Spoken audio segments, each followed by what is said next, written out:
screens in the repair bay showed blood. Kang Daiho looked up from his coffee and watched the fight happening 3 levels below.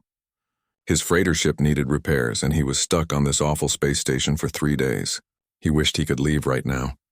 On the screen, something moved. It was not human. It had 4 arms, gray-green skin that looked like metal plates, and a head that seemed like a mix between an insect and a lizard. The creature was female, they said. Her name was Velratha. She was killing another fighter in the arena. The crowd was screaming. People from 100 different planets sat in those seats watching death like it was entertainment. Daiho felt sick. He had been in the military back on Earth. He had seen violence.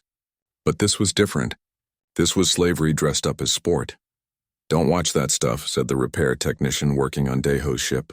The technician was a short alien with too many eyes. "That Tharn fighter, she's killed 89 opponents." 89! She's not even a person anymore. She's just a killing machine. Daiho watched the screen more carefully. Velratha was fighting a creature twice her size. It had tusks and thick armor plating. The creature charged at her like an angry bull. She moved to the side, fast, very fast. Her forearms grabbed the creature's arm and twisted.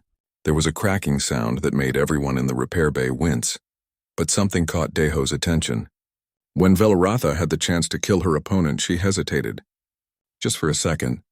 The creature was on the ground, defenseless. She could have ended it right there. Instead, she stepped back. She waited. The creature got up and charged again. This time, Velratha had no choice. She ended the fight quickly. The creature fell and did not move again. The crowd threw garbage at her. They booed and screamed insults. Security barriers appeared around Velratha as she stood alone in the center of the arena. Her forearms hung at her sides. Her insect-like head tilted down. She looked at the body of the creature she had just killed. To everyone else, she looked like a monster. To Daiho, she looked tired. "How long has she been fighting?" Daiho asked. 3 years, the technician said. "Never lost a single fight. They say she can't be beaten. They say she doesn't feel pain or fear. They say a lot of things." The technician went back to working on the ship's engine. They keep her locked up like an animal between fights. Nobody goes near her. Even the guards are scared. Daiho finished his coffee. It tasted like oil and regret. Everything on this station tasted wrong. Everything felt wrong. That night, Daiho could not sleep. His ship was docked in Bay 17, and through the window he could see the arena tower. Somewhere down there in the dark levels below the fighting pit, Velratha was locked in a cell. He thought about what the technician said. 3 years of fighting. 147 wins. 89 deaths. Numbers that represented real lives ended by her hands. But he kept thinking about that hesitation. That moment when she could have killed but chose to wait. Daiho had been a military engineer on Earth. He had designed defense systems, not weapons. When the war ended, he left the service and became a freighter pilot. He transported medical supplies to colony worlds. He had seen enough violence for one lifetime, but he had also learned something in the military. He learned to see what others missed. He learned that sometimes the most dangerous-looking person was just someone trying to survive. The next morning, Daiho went looking for information. The station had a central data terminal in the main corridor. He searched for anything about Tharn species. What he found made him angry. The Tharn were rare. Their homeworlds had been raided 15 years ago by slavers. Most Tharn were killed. The survivors were sold to different places across the galaxy. Because they looked scary and had 4 arms, they were usually bought for fighting pits or heavy labor. Velratha's record showed she had been captured 5 years ago. She was brought to this arena 3 years ago. Before that, there was nothing. No information about her life, her family, or her home. She was just listed as property of Nexus Prime Arena, Combat Class A, extremely dangerous. Daiho made a decision that he knew was probably stupid. He was going to try to visit her. The detention levels were not open to public access. Daiho found a maintenance worker named Grix who had 6 arms and a gambling problem. Daiho offered him 300 credits. Grix took the money and gave Daiho a maintenance badge and a map. "You're crazy," Grix said, "but it's your funeral. Just don't tell anyone I helped you. And don't stay long. Guards change shifts in 30 minutes. The detention level was cold. Really cold. Daiho's breath came out in clouds. The lights flickered on and off, making everything look like a nightmare. He could hear sounds from the cells he passed. Crying, screaming, sometimes just silence, which was worse. Velratha's cell was at the very end. It was separated from all the others by an extra corridor. They kept her isolated even from other fighters. The cell had a force field instead of bars. Through the blue shimmer of the field, Deho could see inside. The cell was empty except for a drain in the floor, a water dispenser on the wall, and Velratha. She sat in the corner. Her forearms were wrapped around her legs. Her head was down. She was not moving at all. For a moment, Deho thought she might be dead. Then he saw her hands. They were shaking, not with anger or violence. They were shaking with exhaustion. Her body was covered in scars. Some looked old. Some looked like they were from yesterday's fight. None of them had been treated properly. Deho stepped closer to the force field. "Hello," he said. Velratha did not move. She did not even look up. "My name is Kang Deho. I'm a freighter pilot. My ship is being repaired upstairs." He felt stupid talking to someone who was not responding, but he continued anyway. "I saw your fight yesterday." Still nothing. Deho sat down on the floor outside the force field. If she was not going to acknowledge him, at least he could stay for a few minutes. The floor was freezing cold, but he did not care. "I was in the military back on Earth," he said. "I saw a lot of fighting. A lot of people doing things they didn't want to do because they had no choice." He paused. "You didn't want to kill that fighter yesterday. I saw you hesitate. I saw you give him a chance to surrender." Velratha's head moved. Just slightly. Maybe she was listening. Maybe she was not. "Everyone up there thinks you're a monster. They think you love killing, but I don't think that's true." Deho looked at her through the force field. "I think you're just trying to survive." For a long time there was only silence. Deho was about to leave when Velratha finally spoke. Her voice was rough, like she had not used it in months. "What do you want, human?" "Nothing," Deho said honestly. "I just wanted you to know that someone sees you as a person, not a weapon." Velratha lifted her head. Her face was alien and hard to read, but her eyes were clear. They were intelligent eyes. "Suffering eyes, I'm a weapon," she said. "That is all I have been for 3 years. That is all I will ever be." "No," Deho said. "You're a person who has been turned into a weapon. That's different." "Why do you care?" Velratha asked. There was no hope in her voice. Only confusion. "Why would any human care what happens to a Tharn?" Deho stood up. He looked at her directly. "Because someone has to. Because if we only see monsters when we look at people who are suffering, then we become the real monsters." He reached toward the force field. He could not touch her through it, but he extended his hand anyway. An offering. A gesture of connection. "My ship will be here for 2 more days. I'll come back tomorrow if you want me to. If you don't, I'll understand. But I wanted you to know that you're not alone." "Not completely." Velratha stared at his extended hand. She did not move toward it. She did not take it. But something changed in her expression. Something small but important. Deho heard footsteps echoing down the corridor. The guards were coming. He had to leave. As he turned to go, Velratha spoke one word. "Tomorrow." It was not a question. It was not a demand. It was something else. It was the smallest piece of hope from someone who had forgotten what hope felt like. Deho nodded. "Tomorrow," he promised. He left the detention level and made it back to the repair bay just as his maintenance badge access expired. His heart was pounding. He had just done something incredibly stupid and possibly dangerous. But when he closed his eyes that night, he did not see a monster in that cell. He saw a person who needed help, and Kang Deho had never been good at walking away from people who needed help. Deho returned to the detention level the next day. He brought something with him this time. Food. Not the terrible nutrition paste they probably fed the fighters. Real food from the station's only decent restaurant. He did not know what Tharn ate, so he brought several different things. Grix, the maintenance worker, took another 200 credits and gave Deho the access badge again. "You're really going back?" "Man, you have a death wish." "That thing down there could rip you apart through the force field if she wanted to." "She's not a thing," Deho said. "She's a person." Grix laughed like Deho had told a joke. "Whatever helps you sleep at night, human." The detention level was just as cold as before. Deho walked past the other cells more quickly this time. He did not want to think about how many beings were suffering down here. He could not save everyone, but maybe he could help one. Velratha was in the same position as yesterday, sitting in the corner, arms wrapped around herself, head down. But when Daeho's footsteps echoed in the corridor, her head lifted immediately. She had been listening for him. "You came back," she said. It was not a question, but she sounded surprised. "I said I would." Daeho sat down outside the force field again. He put the bag of food down beside him. "I brought you some things. I don't know what you can eat, so I brought options." Velratha looked at the bag. Then she looked at Daeho. "Why?" "Because I'm guessing they don't feed you very well down here. They feed me enough to fight. That is all that matters to them." Velratha's forearms unfolded slowly. She was stiff, moving like her body hurt. "You should not come here, human. If the arena masters find out you are visiting me, they will punish both of us. My name is Daeho," he said. "Not human, and I'm careful. They won't find out. Daeho." Velratha said his name slowly, like she was testing how it felt. "That is an Earth name." "Korean, yes? Yes, you know about Earth cultures?" "I know many things.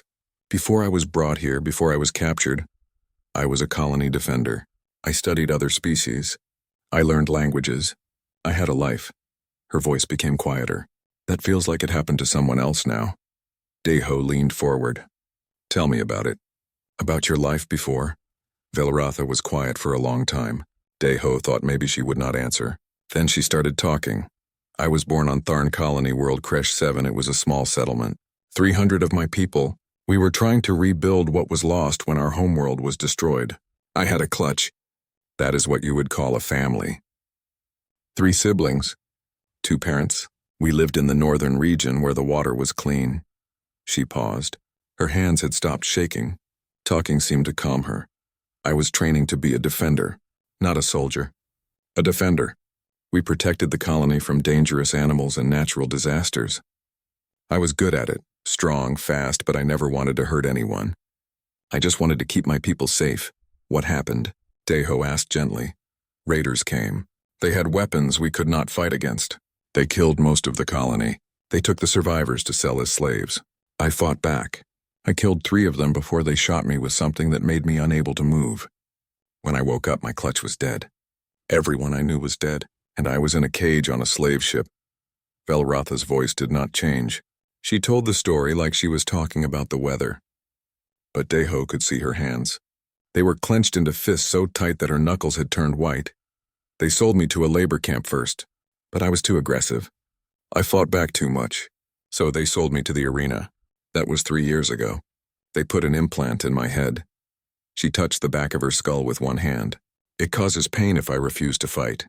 Extreme pain, like fire burning through my brain. So I fight, and I kill, because the alternative is worse than death." Daeho felt anger rising in his chest. Not at Velratha, at the people who did this to her, at the system that allowed it, at the crowds who cheered while she suffered.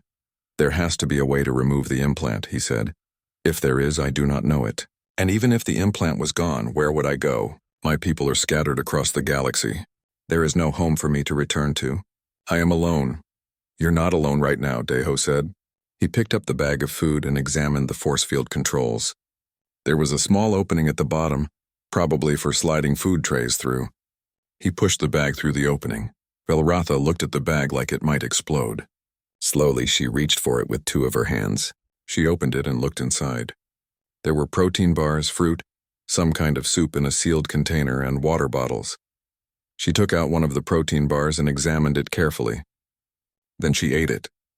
Not quickly, like someone who was starving. She ate it slowly, like she was trying to remember what flavor tasted like. "This is good," she said quietly. "Thank you." They sat in silence for a while. Velratha ate another protein bar and drank some water. Daeho watched her and tried to imagine what 3 years in this place had been like. 3 years of fighting. 3 years of being treated like an animal. 3 years of being completely alone. "Tell me about your ship," Velratha said suddenly. "You said you are a freighter pilot. What do you transport?" Daeho was surprised by the question. He smiled. "Medical supplies mostly. I take medicine and equipment to colony worlds that need them. It's not exciting, but it's honest work. My co-pilot, Park Ji-woo, handles most of the navigation and communications. I just fly the ship and try not to hit asteroids. You help people," Velratha said. "I try to. Someone has to. But you do not have to visit me. You gain nothing from this. You risk punishment. Yet you come anyway. Vilratha tilted her head, studying him. I do not understand humans. Your species is confusing, Deho laughed. We confuse ourselves too, trust me. But here's the thing. I saw you hesitate in that fight. I saw you give that creature a chance to surrender. You didn't want to kill him. That means you're still a person inside no matter what they've tried to make you into. The implant forces me to fight, but I try to end it quickly when I can. I try to make it less painful. That is the only mercy I can offer. Vilratha looked down at her hands. All 4 of them. These hands have killed 89 beings. How can I be a person when I have done such terrible things? Because you had no choice. That's the difference between a murderer and a victim. You're a victim, Vilratha. What they've done to you is not your fault. Vilratha was quiet again. Then she said something that broke Deho's heart. No one has called me by my name in 3 years. The guards call me Prisoner 847. The arena masters call me the Reaper. The crowds call me Monster. But you call me Vilratha, like I am still a person. You are a person, Deho said firmly, and I'm going to prove it to you. How? I don't know yet. But I'll figure something out. My ship needs 1 more day of repairs. That gives me time to do some research. There has to be information about that implant somewhere on this station. There has to be a way to help you. Even if you remove the implant, the arena will not let me go. I am their champion. I make them too much money. Then we'll figure that out too.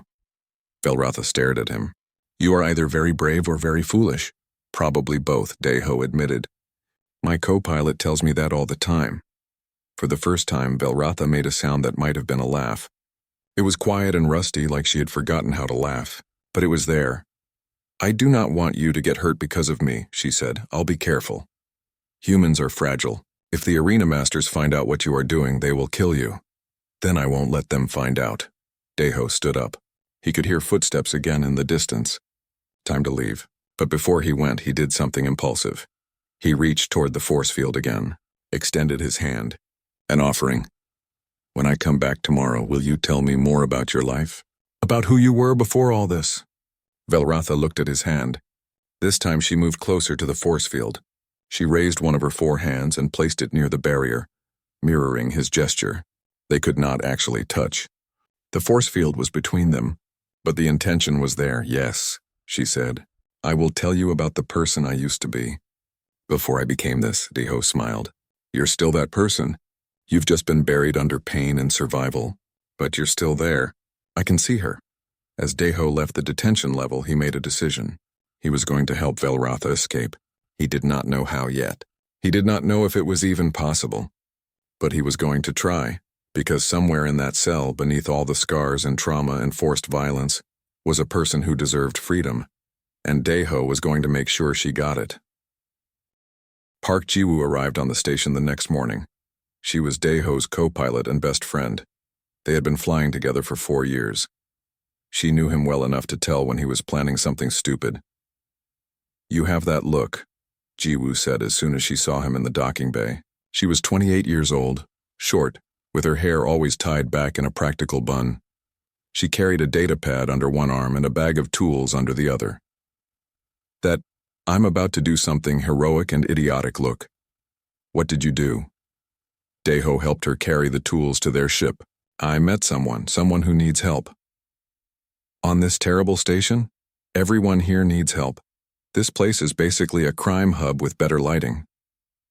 Jiwoo set down her tools and looked at him seriously. What kind of help are we talking about? Deho told her everything. About Vilratha, about the fights, about the implant, about his visits to the detention level.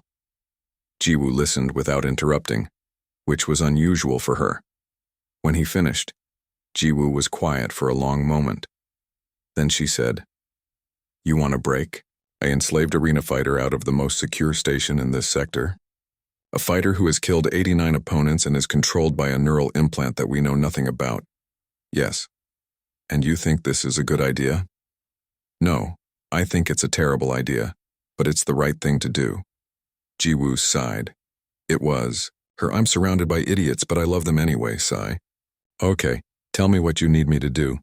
Deho could have hugged her. Really? You'll help? Of course I'll help. You're my friend, and you're right. This is the right thing to do. Also, I looked up the arena data while I was traveling here. The company that runs this place is called the Obsidian Circle. They're criminals. Really bad criminals. They deal in slavery, weapons, and drugs. If we can hurt them even a little bit, that's a good thing. They spent the next several hours researching.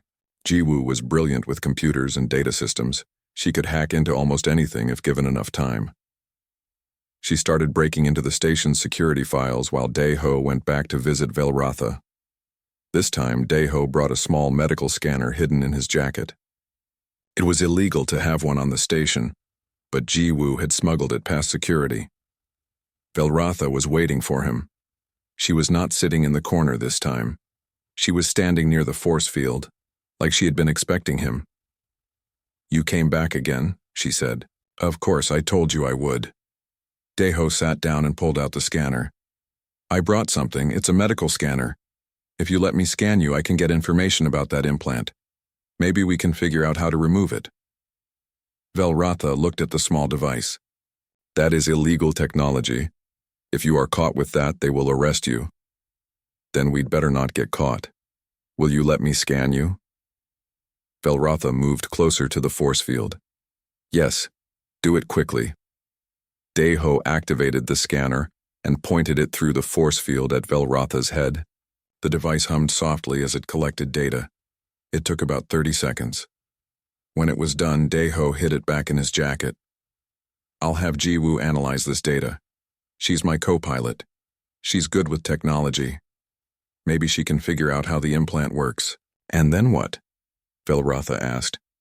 "Even if you learn how to remove the implant, I am still a prisoner. There are guards, security systems, weapons. How do you plan to get me out of here?" "I'm working on that part. Do you have another fight scheduled soon?" "Yes." "In 3 days, they match me against a Kragath berserker. It will be a big event. Many people will attend. The arena masters expect me to make them a lot of money." Dae-ho thought about this. "What happens during a fight? Walk me through the security procedures." Velratha explained the process. Before each fight, guards took her from the detention cell to a preparation room. She was scanned for weapons, even though she never had any. Then she was taken through a tunnel that led directly to the arena floor. During the fight, security barriers went up around the arena to protect the crowd. After the fight, she was taken back through the tunnel to her cell. The only time the barriers come down is when medical teams need to remove a body, Velratha said, or when they bring in cleaning equipment. "What about the force field on your cell? How is it controlled?" "There is a control panel outside each cell. The guards activate it remotely from a security station. During fights, all force fields are set to maximum power in case other prisoners try to escape." Dae-ho was forming an idea.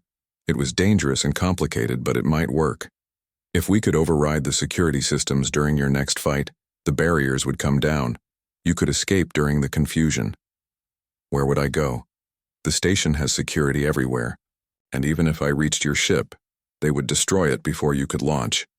Not if we have help." That evening, Dae-ho and Jiwoo met with someone else. His name was Choi Hyun-woo. He was an engineer who maintained the station's power systems and security networks. Dae-ho had found him through careful asking around. Hyun-woo was in debt to the Obsidian Circle. He owed them money he could not pay. He was desperate. They met in a storage room far from the main corridors. Hyun-woo was nervous. He was a thin man in his 40s with gray hair and tired eyes. "You're asking me to commit suicide," Hyun-woo said after they explained the plan. "If I help you and we fail, the circle will kill me slowly. If I refuse to help, you'll probably get yourselves killed and I'll still be in debt. I don't see how I win in this situation." "You win by getting out from under the circle's control," Jiwoo said. "Help us escape and you come with us. We'll get you to a safe colony where they can't reach you. You can start over." "Why should I trust you?" "Because right now, we're the only chance you have," Dae-ho said. "You know what the circle does to people who can't pay their debts. You've seen it happen. How much time do you have left before they come for you?" Hyun-woo looked down. 2 months, maybe less. "Then help us." In 3 days, during Velratha's fight, We override the security systems. The barriers come down. Velratha escapes to our ship. You come with us. We all get away from this place and never look back. Hyunwoo was quiet for a long time. Then he said, "Show me the data on the implant. If I'm going to risk my life for this, I want to know exactly what we're dealing with." Jiwoo pulled up the scanner data on her datapad. Hyunwoo studied it carefully. His expression changed from nervous to horrified. "This implant," he said slowly, "is not just for control. It's killing her. See these readings? The implant is burning out her neural pathways. In maybe 6 months, maybe less, her brain will be so damaged that she'll be a vegetable. The Circle designed these implants to have a limited lifespan. When a fighter gets too damaged, they dispose of them and get a new one." Daeho felt cold. "She's dying?" "Slowly, yes. And painfully. The implant causes constant low-level pain even when it's not being activated. It's torture technology disguised as a control device." Jiwoo looked at the data again. "Can it be removed?" "Not safely. Not without proper medical equipment and a skilled surgeon. If we try to remove it wrong, it will kill her instantly. But if we leave it in, she dies anyway." Daeho made his decision. "Then we get her to a place with proper medical equipment. There are human colonies with hospitals. We'll find a surgeon who can help her." Hyunwoo nodded slowly. "All right, I'm in. But we need to be smart about this. The security override has to happen at exactly the right moment. And we need a distraction. Something big enough to draw attention away from the detention levels." They spent the next 2 hours planning every detail. Hyunwoo would create a false maintenance alert that would pull guards away from certain areas. Jiwoo would hack into the station's communication systems to cause confusion. Daeho would be in position to get Velratha from the arena to the docking bay. It was a plan with 1,000 ways to fail, but it was the only plan they had. The next day, Daeho visited Velratha again. He told her about the plan. He told her about the implant slowly killing her. He told her that in 3 days they would try to get her out. Velratha listened without speaking. When he finished, she was quiet for a long time. "Why?" she finally asked. "Why would you risk your life for me? You barely know me. I am not even your species." Daeho moved closer to the force field. "Because you're a person. Because what they're doing to you is wrong. Because someone needs to try to help. That's enough reason for me. You could die. Maybe. But at least I'll die trying to do something good. That's better than living knowing I walked away when someone needed help." Velratha stood up. She moved to the force field as close as she could get without touching it. She looked at Daeho with those intelligent, suffering eyes. "If we fail," she said quietly, "if they catch us, I want you to know something. For 3 years I have been alone, completely alone. Every day has been pain and violence and death. But these last few days talking to you, remembering who I used to be, that has been the first hope I have felt in 3 years. Whatever happens, thank you for giving me that." Daeho reached toward the force field one more time, extended his hand. This time Velratha did not hesitate. She placed all 4 of her hands against the barrier, mirroring his gesture. "We're going to succeed," Daeho said. "In 3 days, you're going to be free. I promise you that. I will hold you to that promise, Daeho." As he left the detention level, Daeho felt the weight of what they were about to attempt. They were going to fight against one of the most powerful criminal organi. The 3 days passed too quickly. Daeho spent every free moment with Velratha, talking about her life before captivity and about the future she might have. Jiwoo worked day and night preparing their ship for a fast escape. Hyunwoo set up the security overrides and created false maintenance schedules. On the morning of the fight, Daeho felt sick with worry. So many things could go wrong. But it was too late to stop now. The arena was packed with spectators. Daeho had managed to get a seat close to the fighting pit. Jiwoo was in a security station that Hyunwoo had given her access to. Hyunwoo himself was in the station's main power control room. They all had communicators hidden in their ears. "Testing communications," Jiwoo's voice said quietly. "Daeho, can you hear me?" "Yes, loud and clear." "Hyunwoo? I'm here. Security override is ready. On your signal." Deho watched as the arena prepared for the fight. Security barriers went up around the fighting pit. Vendors sold food and drinks to the crowd. Everyone was excited. They came to see violence and death. The announcer's voice boomed through the arena. Citizens of Nexus Prime, today we have a special event. The undefeated champion, the Tharn killer known as the Reaper, will face her greatest challenge yet. Give your attention to the arena floor. A tunnel opened on one side of the arena. Velratha walked out slowly. She looked small compared to the massive arena around her. The crowd booed and screamed insults at her. Someone threw something that hit the barrier and fell to the arena floor. Velratha did not react. She stood in the center and waited. Another tunnel opened on the opposite side. Something huge emerged. It was a Kregath berserker, a creature that stood 3 meters tall with thick armor plating covering its entire body. Its arms were as thick as tree trunks. Its eyes were red with chemical rage. The Kregath has been enhanced with aggression stimulants, the announcer said cheerfully. This will be a battle for the ages. Deho's hands clenched into fists. This was not a fair fight. This was murder dressed as entertainment. The starting signal sounded. The Kregath roared and charged immediately. It moved fast despite its size. Velratha dodged to the side, but barely. The Kregath's fist hit the ground where she had been standing and cracked the stone floor. Velratha fought defensively, trying to avoid damage. But the Kregath was relentless. It attacked again and again. One of its hits connected with Velratha's shoulder. She was thrown across the arena and hit the barrier hard. The crowd cheered. Deho wanted to scream at them. This was a person fighting for her life, and they were cheering. Velratha got back up. She was injured, but she kept fighting. The implant in her head activated. Deho could not see it, but he knew. Velratha's movements changed. She became more aggressive. The implant was forcing her to fight harder. Then something went wrong. Security override in 3, 2, 1. Hyunwoo's voice said through the communicator. But the barriers did not come down. They stayed up. The arena's security systems did not fail. Hyunwoo, what's happening? Jiwoo's voice was urgent. The override isn't working. I don't understand. I programmed it correctly. Something's blocking me. Someone changed the security codes. Deho's blood went cold. They had been betrayed. Suddenly alarms started blaring throughout the arena. Security guards flooded into the corridors. On the screens above the arena, a face appeared. It was Vex Tholis, the arena master. He was a Velkreen with scaled skin and too many teeth. He was smiling. Did you really think I did not know about your little plan? Vex's voice echoed through the arena. I have known for 2 days. Your engineer friend sold you out in exchange for his debt being forgiven. How predictable. On the arena floor, Velratha stopped fighting. She looked up at the screens in confusion. But I am a sporting man, Vex continued. So I will give you a choice, human. That is you down there sitting in Section 7, is it not? Kang Deho? Security guards surrounded Deho's seat.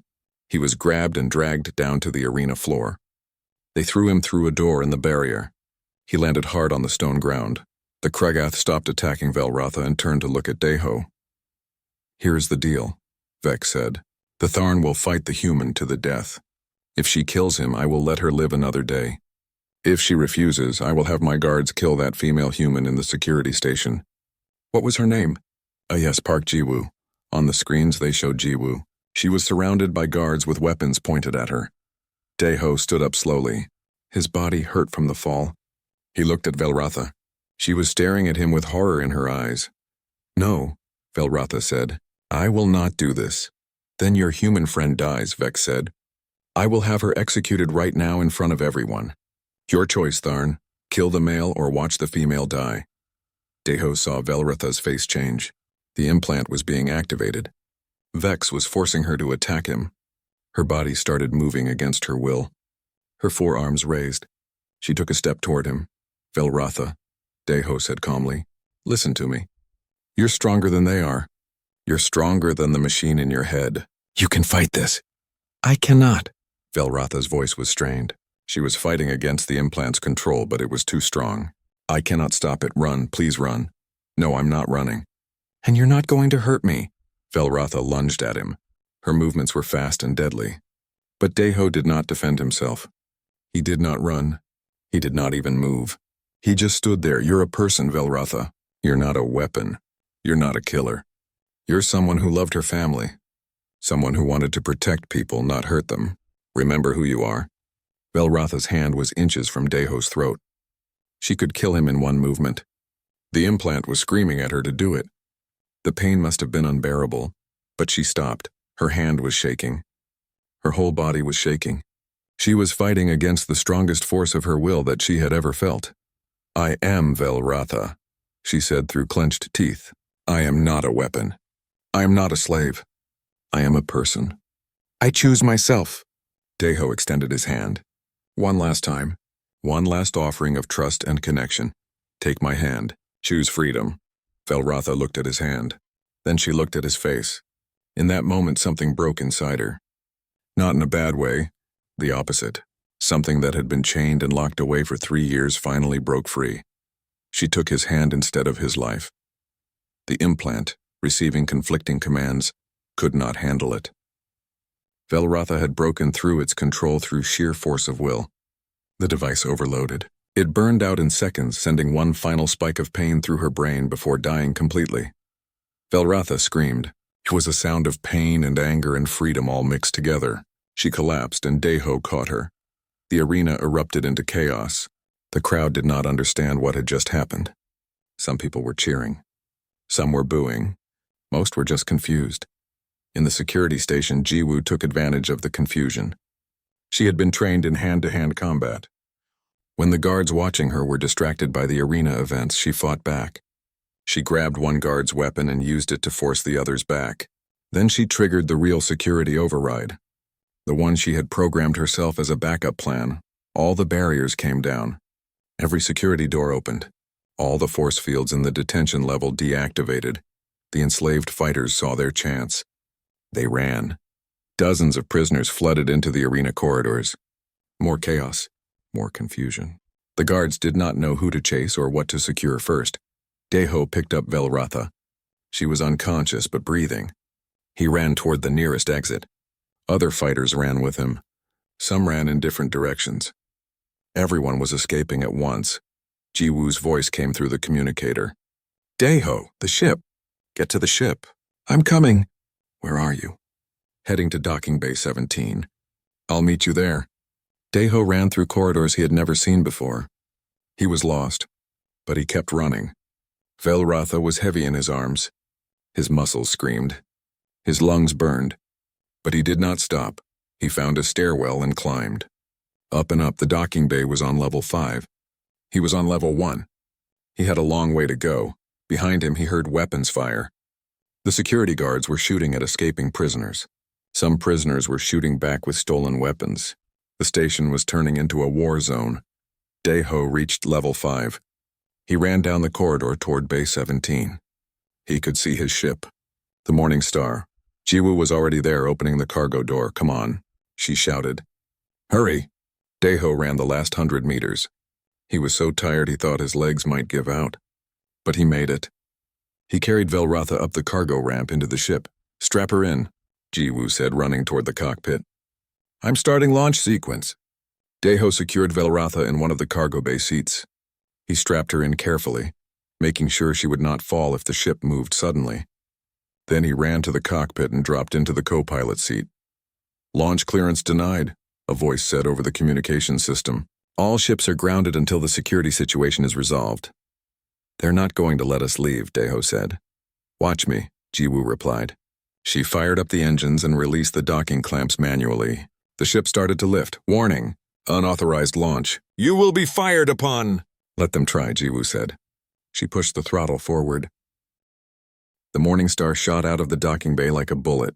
Station defense weapons activated. New Busan Colony was a human settlement on the edge of neutral space. It was small but well organized. About 50,000 people lived there. The colony had good medical facilities because it served as a regional hospital hub for several nearby settlements. The Morning Star landed 3 days after the escape. Velratha had woken up once during the journey, but she was confused and in pain. Her memories seemed scattered. The implant's destruction had damaged her brain worse than they feared. Dr. Yoon Se-ri was the best neurosurgeon in the colony.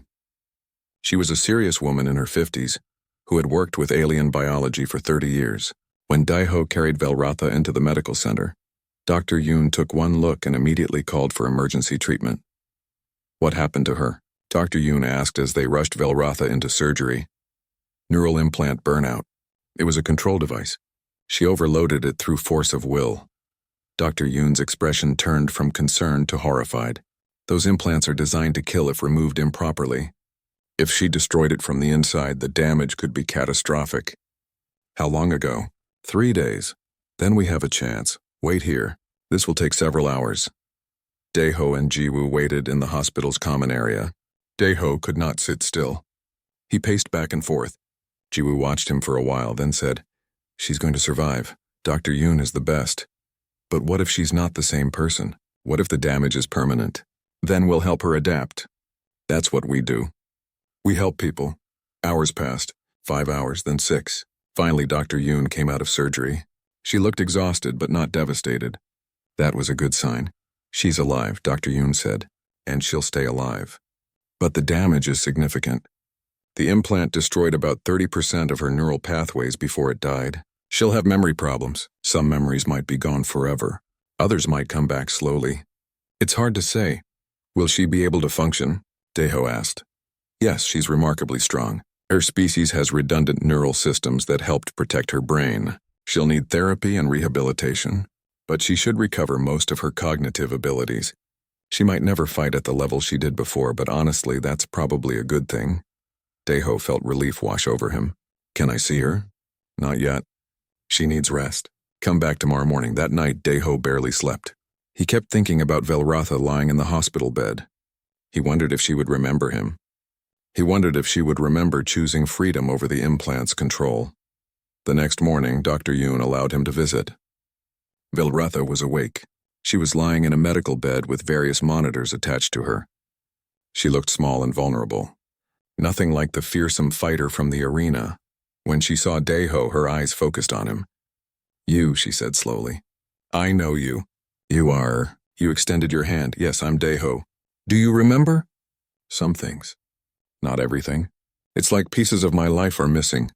She looked down at her 4 hands. "I remember the arena. I remember fighting. I remember pain, but I also remember kindness." "Was that you?" "Yes, I visited you in your cell. We talked. You told me about your life before you were captured."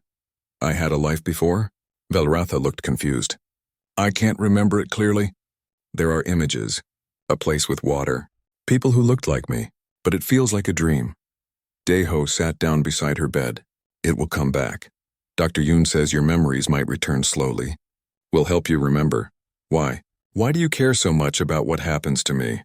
"Because you're a person. And persons help other persons. That's what makes us better than our worst moments." Velratha was quiet for a while. Then she asked, "Am I free now?" "Really free?" "Yes, you're free. The implant is gone. You're on a human colony where slavery is illegal. No one will force you to fight ever again." Tears formed in Velratha's eyes. Daeho did not know Tharn could cry, but apparently they could. The tears were clear and ran down her alien face just like human tears. "I don't know how to be free," she whispered. "For so long I've only known how to survive. How to fight. How to endure pain. I don't know how to do anything else. Then we'll teach you, one day at a time. There's no rush." Over the next 3 weeks, Velratha slowly recovered. Her physical injuries healed quickly. The mental injuries took longer. She had nightmares about the arena. Sometimes she would wake up fighting invisible enemies. The hospital staff learned to approach her carefully and announce themselves clearly. Daeho visited every day. Sometimes he just sat with her in silence. Sometimes they talked about simple things like the weather or food. He brought her books written in Galactic Common. She read slowly but seemed to enjoy having something to do besides think about her past. Jiwoo visited too. She was less comfortable with emotional situations than Daeho, but she tried her best. She brought Velratha datapads with information about different colonies and cultures. "For when you're ready to decide where you want to go," Jiwoo said. One day, a teacher from the colony's school came to visit. Her name was Bae Soo-jin. She was young and enthusiastic, always smiling. She volunteered at the hospital teaching patients who wanted to learn new skills. "I heard you're recovering from implant removal," Soo-jin said to Velratha. "That must have been terrible. But you're safe now. Would you like to learn something new? I can teach you art or music or cooking. Whatever interests you." Velratha looked uncertain. I don't know if I can learn those things. I've only ever learned how to fight. Everyone can learn. It just takes practice. Come on, let me show you something. Sujin pulled out a small sketch pad and some drawing pencils. She showed Velratha how to hold the pencil and make simple shapes. At first, Velratha's drawings were terrible. Her hands shook. She pressed too hard and broke the pencil lead, but Sujin was patient. It's okay. Try again. There's no wrong way to draw. Just put what you feel onto the paper. Slowly, Velratha began to draw. She drew simple things. A circle, a line, then more complex shapes. After an hour, she had drawn something that might have been a landscape. It was rough and unclear, but it was art, something created instead of destroyed. I made this, Velratha said, sounding amazed. I created something? Yes, you did, Sujin said, smiling. And tomorrow, if you want, we can create more things together. That night, Velratha seemed different when Daiho visited. She seemed lighter somehow, less burdened. Today I drew a picture, she told him. It was not very good, but I made it with my hands. These hands that have only ever hurt and killed. Today they created something. That feels important. It is important. It means you're remembering how to be more than a weapon. You're remembering how to be a person. But their peace did not last long. 5 days later, Lieutenant Lee Tae-sung, the colony's security chief, came to visit Daiho. Lee was a serious man in his 40s with military bearing and sharp eyes. We have a problem, Lee said. The Obsidian Circle has put a bounty on you, your co-pilot, and Velratha. 500,000 credits each. Bounty hunters are already arriving in the system. Daiho felt his stomach drop. How many? So far 3 ships. But more will come. That's a lot of money. Every hunter in this sector will be looking for you. Can the colony protect us? Lee looked uncomfortable. For a while, yes. But New Busan is not a military installation. We have security forces, but we're not equipped to handle a full assault. If the Obsidian Circle sends their own forces, or if enough bounty hunters work together, we won't be able to stop them. How long do we have? Maybe a week. Maybe less. You need to decide what you're going to do. Stay and risk putting the entire colony in danger, or leave and take your chances out there. After Lee left, Daiho went to tell Velratha. She was sitting in her hospital room looking at a drawing she had made. It was a picture of the sky with 2 moons. She had been trying to remember what her home planet looked like. When he told her about the bounty, Velratha's expression hardened. Then I must leave. I will not let innocent people die because of me. I have caused enough death. You didn't cause this. The Obsidian Circle caused this. They're the criminals. It does not matter who is at fault. What matters is preventing more harm. I will take one of your escape pods and leave the colony. The bounty hunters will follow me. You and the colony will be safe. Absolutely not. We're not sending you out there alone. You're still recovering. Then what do you suggest? Daiho did not have an answer, not yet. But he knew one thing for certain. He had not rescued Velratha from slavery just to abandon her when things got dangerous. We'll figure something out, he said. Together.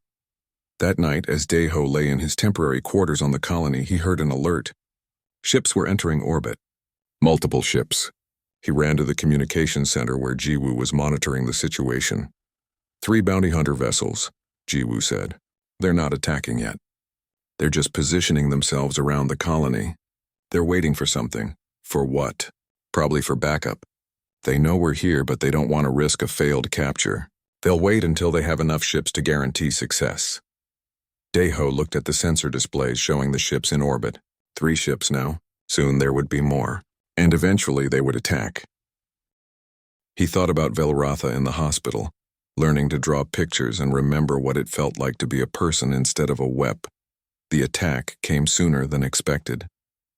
Only 4 days after the first bounty hunter ships arrived, they made their move. 5 ships total now working together. They coordinated an assault on the colony's shield generators. The attack started at dawn. Explosions rocked the colony's outer defenses. Alarms blared throughout New Busan. Lieutenant Lee's voice came over every speaker system. All civilians to emergency shelters. This is not a drill. Security forces to defensive positions. We are under attack. Daiho was at the hospital when the attack began. He ran to Velratha's room. She was already out of bed despite Dr. Yoon's protests. I will not hide while others fight, Velratha said. Give me a weapon. You're not fully recovered, Dr. Yoon argued. If you fight in your condition, You could cause permanent damage. If I hide and let others die for me, I will never be able to live with myself. I choose to fight. Daeho understood. This was not about the implant forcing her anymore. This was about choosing to protect people instead of being forced to hurt them. This was her chance to be the person she used to be. A defender, not a killer. Then we fight together, Daeho said. They armed themselves from the security station. Velratha took a plasma rifle. Her forearms gave her an advantage. She could hold the weapon steady while operating controls with her other hands.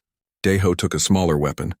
He was not a soldier, but he had basic training from his military days. Jiwoo met them in the corridor. The bounty hunters have breached the lower sectors. They're moving toward the hospital. They know Velratha is here. How many? Velratha asked. 15 mercenaries that we can count. Maybe more. They're heavily armed. Lieutenant Lee arrived with a squad of security officers. We're evacuating the hospital. We can't defend this position. We need to fall back to the central shelter. No, Velratha said. If they want me, let me draw them away from the civilians.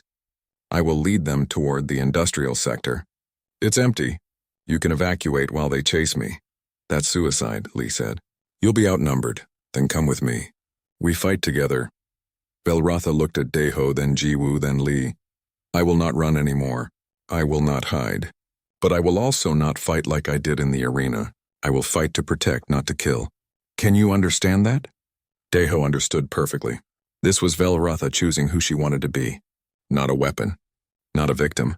A protector. I'm with you, Daeho said. So am I, Jiwoo added. Lee hesitated only a moment. Then he nodded. All right. My team will help evacuate civilians. You three lead the mercenaries away. But stay alive. That's an order. They moved quickly through the hospital corridors, making sure they were seen by the mercenary scouts. Then they ran toward the industrial sector. Behind them, they heard shouts and weapons fire. The mercenaries were following. The industrial sector was a large area filled with manufacturing equipment and storage containers. Lots of places to hide and fight from. Velratha took a position behind a large container. Daeho and Jiwoo spread out to cover different angles. 15 mercenaries entered the sector. They were professionals moving in coordinated teams. They spread out searching for targets.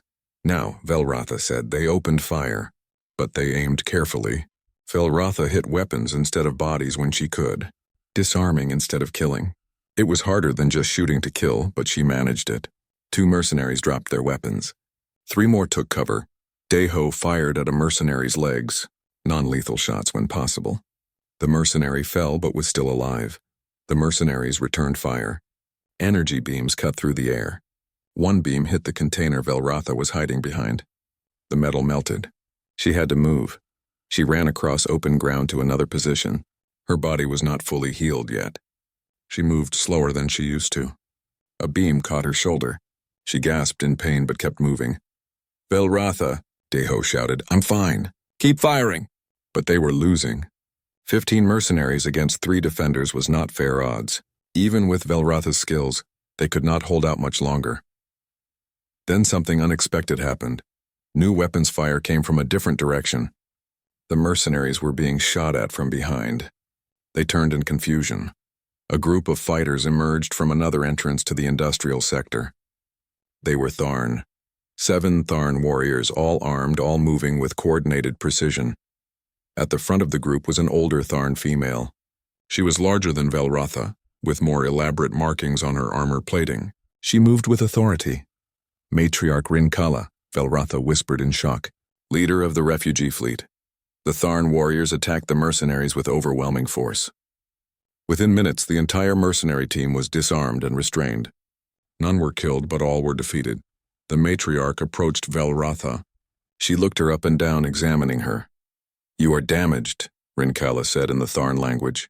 Then she switched to Galactic Common so everyone could understand. But you are alive. That is good, and how did you find me? Velratha asked. We have been tracking the refugee situation from the arenas. When we heard that a Tharn fighter escaped from Nexus Prime, we investigated. When we learned you were here, being hunted, we came. Rinkala looked at Daeho. You are the human who freed her. Kang Daeho. Yes, how did you know my name? Your story has spread. The human who saw a Tharn as a person instead of a monster. Who risked his life to free a slave. You have done more for our people than you know. She turned back to Velrutha. Come with us. Return to your people. We have a refugee fleet. 3 ships. 200 Tharn who escaped various forms of slavery. You belong with us. Velrutha looked conflicted. I don't remember my people clearly. The implant damaged my memories. I remember being Tharn, but it feels distant. Like it happened to someone else. Then we will help you remember. That is what family does. But these human... Velrutha looked at Deho and Jiwoo. They saved me. They helped me become more than a weapon. I owe them everything. Rinkala studied Deho again. You have given her something precious, hope, purpose, a future.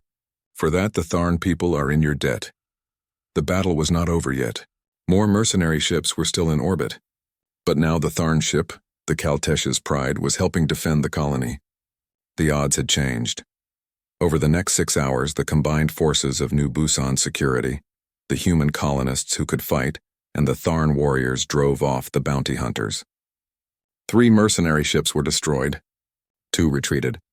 The battle was won, but the cost was high. 23 colony defenders were wounded. 5 were killed. The hospital was damaged. Parts of the lower sectors were destroyed. That evening, Deho found Velrutha standing on an observation platform, looking at the stars. The Tharn ship was visible in orbit, a massive vessel that dwarfed the colony's small defense boats. You should go with them, Deho said quietly. They're your people. They can help you in ways I cannot. What if I want both? Velrutha asked. What if I want to be with my people but also stay connected to the humans who saved me? Is that possible? Matriarch Rinkala made an offer. She wants to establish a partnership between the Tharn refugees and human colonies, a research initiative to help modified species like me, to remove implants safely, to heal the damage that slavery has caused. She asked if New Busan would host the project. Deho felt hope rising in his chest. What did the colony say? They agreed. Lieutenant Lee believes it will help protect the colony. If we have Tharn warriors here, the Obsidian Circle will think twice before attacking again.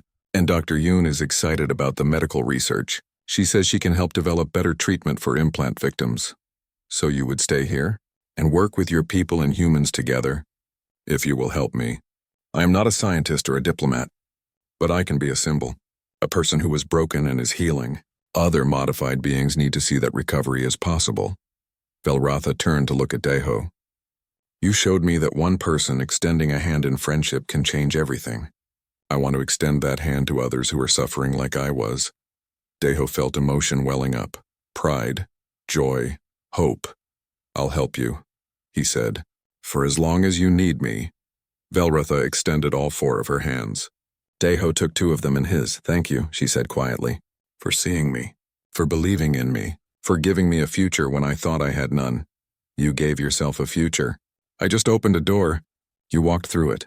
Above them, the stars shone bright.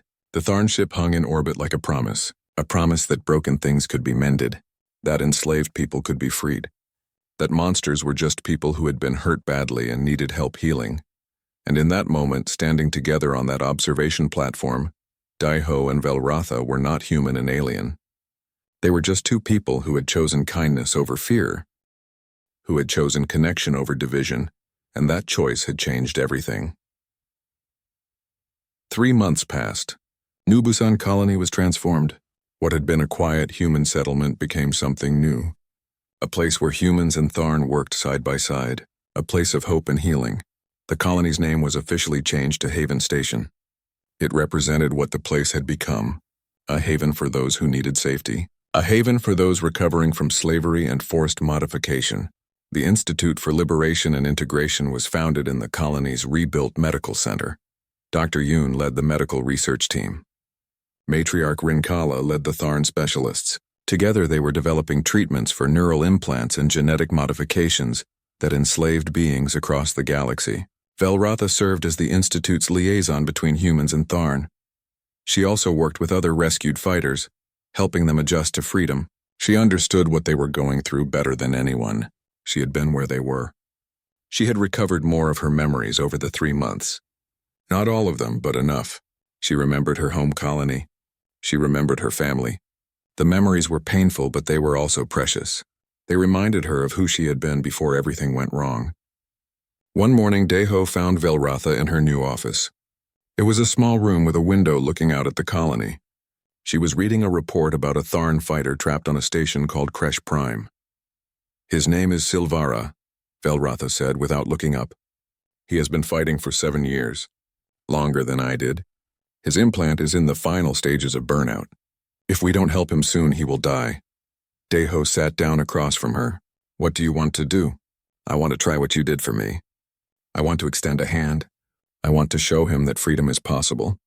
She looked up at Deho. "But Matriarch Rinkala says it's too dangerous. She says I am too valuable to the Tharn people, that I should not risk myself. What do you think?" "I think that every person who is trapped and suffering deserves someone to take that risk. I think that if we only save the easy cases, we become no better than those who enslaved us in the first place." Deho smiled. "Then we'll do it. We'll go to Kresh Prime. We'll try to save Silvara." "You would do that? Risk your life again?" "For you, always. You're my friend, Velratha, and your cause is my cause. Freedom for all enslaved beings. That's worth fighting for." Jiwoo walked into the office. She had been listening from the doorway. "If you two are planning another impossible rescue mission, I'm coming too. Someone has to keep you from getting killed." Lieutenant Lee entered behind Jiwoo. "And if you're going to Kresh Prime, you'll need security. I'm sending 4 of my best officers with you." Matriarch Rinkala was the last to arrive. "I said you should not go alone." "I did not say you should not go at all. If you insist on this mission, you will take 3 Tharn warriors with you. And you will do it properly. No more rushing in without a plan. We do this carefully." They spent 2 weeks planning the mission. Unlike the chaotic escape from Nexus Prime, this would be organized. They would approach Kresh Prime as diplomats first. They would request permission to speak with Silvara. They would offer to purchase his freedom. Only if diplomacy failed would they consider other options. The Morning Star, Deho's ship, was retrofitted for the mission. Better shields, better weapons, better medical equipment. Jiwoo had also installed new communication systems that could not be jammed easily. When they left Haven Station, they traveled with a small fleet. The Morning Star, 2 Tharn escort ships, and a medical transport. They were not going to war. They were going to offer hope. Kresh Prime was even larger than Nexus Prime. It was owned by a corporation, not a criminal syndicate. That made it more legitimate in the eyes of galactic law. It also made it harder to attack. They requested landing permission and were granted it. Deho, Velratha, Jiwoo, and the Matriarch went to meet with the station's administrator. His name was Director Malseth, a bureaucrat who cared more about profit than people. "You want to purchase Silvara?" Malseth asked, looking at them through cold eyes. "That fighter is worth millions. He brings in enormous revenue. Why would I sell him?" "Because slavery is illegal in 70% of the galaxy," Jiwoo said. "Because what you're doing is morally wrong. Because it's only a matter of time before the galactic authorities shut you down." Malseth laughed. "Galactic authorities, please. This station exists in neutral space. No one can touch us here. And we don't practice slavery. These fighters are contracted employees. They signed agreements." "Agreements signed under duress are not valid," the Matriarch said. "Prove it," Malseth replied. "Now, if you don't have anything else, I have work to do. Your request to purchase Silvara is denied." They left the meeting frustrated but not defeated. Deho had expected this. That's why they had a backup plan. "We need to talk to Silvara directly," Velratha said. "If I can reach him, if I can show him that escape is possible, maybe he will fight for his own freedom like I did." Getting access to Silvara was difficult, but Jiwoo managed to hack into the station's scheduling system. She arranged for Velratha to be granted a visitation as a potential business partner interested in studying champion fighters. The meeting was granted, but it would be monitored. Guards would be present. Velratha would have only 15 minutes. She went alone. Deho wanted to go with her, but she refused. "This is something I must do myself. One survivor to another. He needs to hear it from someone who understands." Silvara was even more modified than Velratha had been. His body showed signs of genetic manipulation. He was larger, stronger, but also clearly suffering. His eyes were dull. His movements were mechanical. Velratha sat down across from him in the visitation room. 2 guards stood by the door watching. "My name is Velratha," she said in the Tharn language. "I was like you once. A fighter, undefeated for 3 years, controlled by an implant, forced to kill, Silvara looked at her with those dull eyes. Then you understand. There is no escape. There is only survival until death. No, I escaped. The implant is gone. I am free now. Impossible. Implants cannot be removed without killing the host. I removed mine through force of will. I overloaded it by refusing to obey. It nearly killed me, but I survived. And now I help others escape. I can help you. Silvara's expression changed slightly. A tiny spark of hope appeared in his eyes. How? You must choose to fight against the implant. Choose yourself over its control. It will be the hardest thing you ever do. But it is possible. I am proof. Why would you help me? You don't know me. Because someone helped me when I needed it most. A human extended his hand to me and saw me as a person instead of a weapon. I am extending my hand to you now. Will you take it? Belratha reached across the table. She extended one of her 4 hands. Silvara stared at it. The guards were watching closely, but they did not interfere. They thought this was just a conversation between 2 Tharn. Slowly, Silvara reached out. He touched Belratha's hand. Just a brief contact, but it was enough. I have forgotten how to hope, Silvara said quietly. Teach me how to remember. Choose yourself. When they force you to fight, choose who you want to be, not what they made you. Who you want to be. Fight the implant with everything you have, and know that you are not alone. We will be here. We will help you when you break free. The meeting time ended. Guards escorted Belratha out, but something had changed. The seed was planted. 3 days later, Silvara had a scheduled fight. The team watched from a viewing area. The fight started normally. Silvara's opponent was a massive creature with armor plating. But halfway through the fight, something happened. Silvara stopped. He stood still in the middle of the arena. His body was shaking. He's fighting the implant, Belratha whispered. Right now. He's choosing himself. The crowd did not understand what was happening. They thought the fighter was broken. But those who knew the truth understood. This was an act of rebellion. Silvara's implant overloaded just like Belratha's had. He collapsed on the arena floor unconscious but alive. The station descended into chaos. Medical teams rushed in. The crowd demanded refunds. Director Malseth was furious. In the confusion, Jiwoo activated their backup plan. She hacked into the station's life support systems and triggered a false emergency. Alarms blared. People evacuated. The team moved quickly. Daeho and 2 Tharn warriors reached the arena floor. They grabbed Silvara and carried him toward the docking bay where their ships waited. Security tried to stop them. But the matriarch had anticipated this. Her warriors created a defensive perimeter. They did not kill anyone. They simply held the line long enough for everyone to escape. They got Silvara onto the medical transport. Dr. Yoon's team was ready. They had equipment prepared specifically for implant burnout cases. As the ships left Kresh Prime, Director Malseth sent them a message. You have stolen my property. The corporation will hunt you. You will never be safe, Belratha replied personally. Silvara was never your property. He is a person, and persons are not property. If you come for him, you will face not just us, but every freed slave in the galaxy. We are building something new, a network of support and liberation, and we will not stop until every enslaved being is free.